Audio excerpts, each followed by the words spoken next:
जय भारत।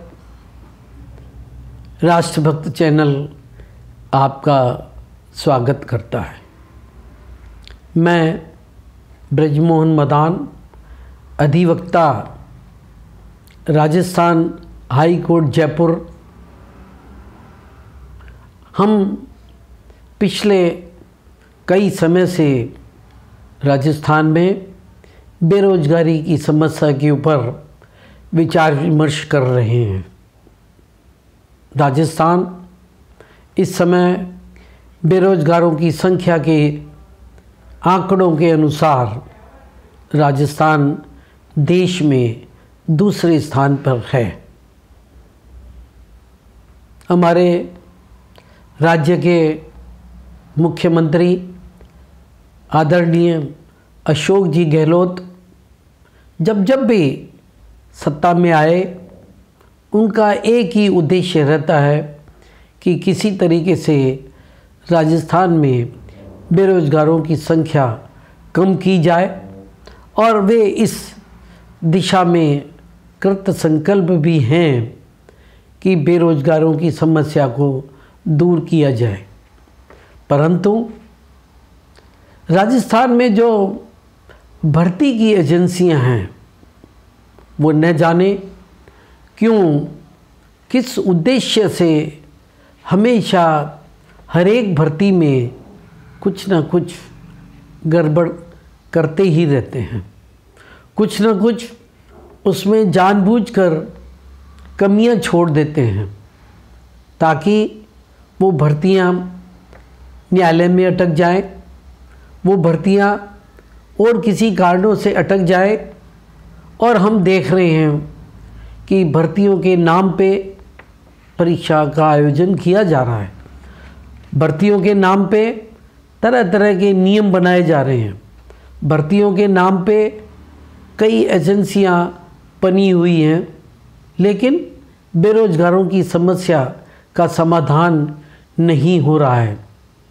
जयपुर में बेचारे बेरोजगार शहीद स्मारक में भी कई दिनों से धरने पे बैठे हैं, लेकिन न जाने उनकी मांगों की तरफ क्यों नहीं ध्यान दिया जा रहा। और बहुत अफसोस के साथ राष्ट्रभक्त चैनल इस बात को बार बार दोहराता है कि अभी कुछ दिनों पूर्व कई बेरोजगारों ने उनकी समस्या को नहीं सुना गया, या उनके साथ धांधली की गई, या नियमों का पालन नहीं किया गया। अंतोगत्वा उनको आत्महत्या भी करनी पड़ी। किसी भी लोकतांत्रिक राज्य के लिए, किसी भी लोकतांत्रिक देश के लिए बेरोजगार अपनी आत्महत्या कर लें तो ये किसी भी राज्य के लिए एक अच्छा बात नहीं होती।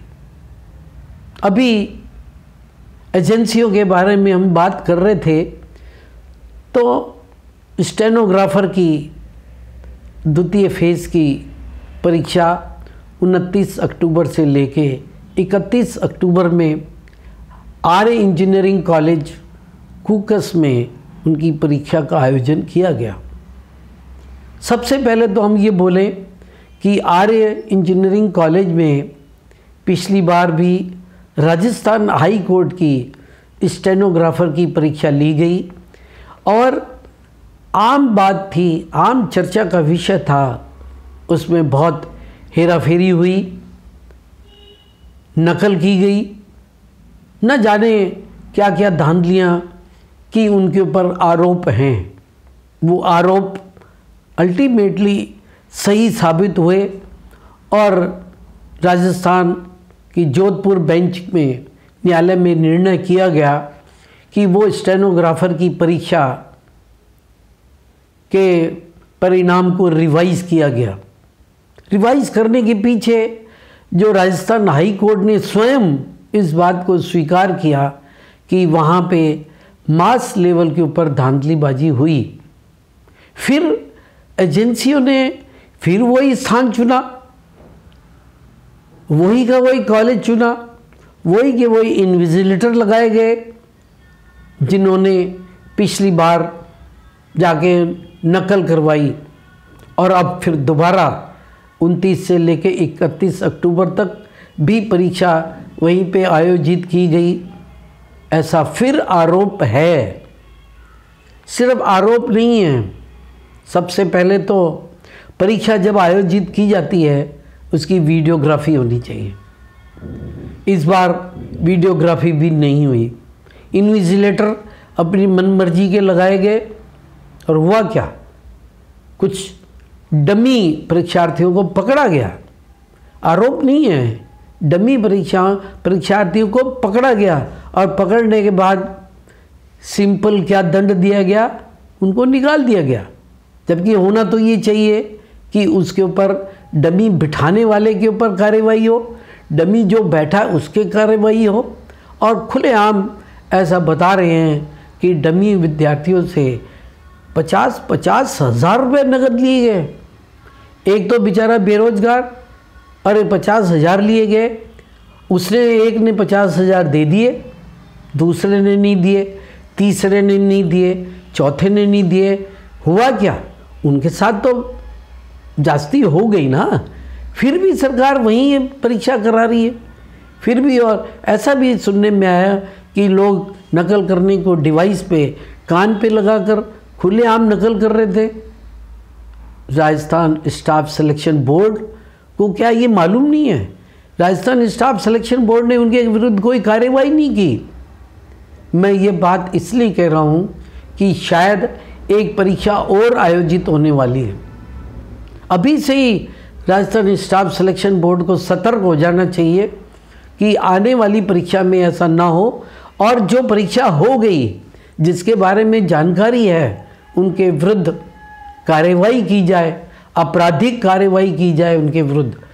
अगर हम ऐसे ही उनको कार्रवाई नहीं करेंगे तो लोगों का उत्साह बढ़ता जाएगा, बढ़ता जाएगा, बढ़ता जाएगा, और एक दिन ऐसा नासूर बन के सामने आ जाएगा कि बाद में उस नासूर को ठीक करना बड़ा मुश्किल हो जाएगा। ये एक बात। एजेंसियों की दूसरी बात, मैं राष्ट्रभक्त चैनल के नाते कुछ लोगों को जानता हूँ, कुछ से जानकारी हुई है, और ऐसा सामने आया है कि राजस्थान सिलेक्शन बोर्ड के पास विषय वस्तु के एक्सपर्ट लोग ही नहीं हैं। वो एक्सपर्ट किराए पे लेके आते, किराए का लेने का मतलब कॉन्ट्रैक्ट बेसिस पे थोड़े दिन के लेके आते हैं। जबकि होना तो ये चाहिए राजस्थान स्टाफ सिलेक्शन बोर्ड में इस भर्तियों के विषय में जिनको जानकारी हो, विषय वस्तु की जानकारी हो। शॉर्ट हैंड का है तो शॉर्ट हैंड का जानकार आदमी होना चाहिए। इतिहास का एग्ज़ाम लेना है तो इतिहास का उसके सब्जेक्ट का अपना प्रोस्पेक्टस बनाना चाहिए। लेकिन नहीं, थोड़े समय के लिए कॉन्ट्रैक्ट बेसिस पे आ जाते हैं और उनके विषय वस्तु बना दी जाती है। उसके बारे में कुछ लोगों को बहुत ज़्यादा जानकारी नहीं है। मैं ये बात सरकार का ध्यान इस ओर आकर्षित करना चाहता हूँ, बार बार करना चाहता हूँ कि एजेंसियों पे सरकार अपनी नकेल रखे।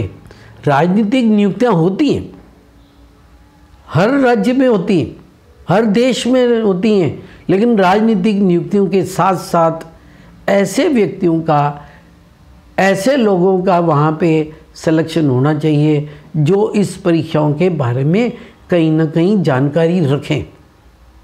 अंत में मैं सरकार से राष्ट्रभक्त चैनल के प्रतिनिधि होने के नाते निवेदन करूंगा कि इस ओर विशेष रूप से ध्यान दिया जाए ताकि बेरोजगारों के साथ अन्याय ना हो।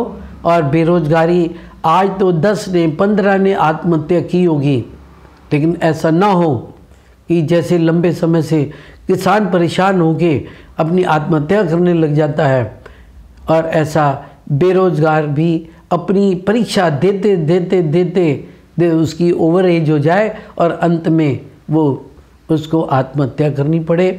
सरकार से निवेदन कि इस और विशेष ध्यान दिया जाए, और बिल्कुल जितनी सरकारी भर्ती की एजेंसियां हैं इनकी ओवरहालिंग होनी चाहिए, इनकी ओवरहालिंग हो और विषय वस्तु से जानकार लोगों की नियुक्ति हो। धन्यवाद, प्रणाम।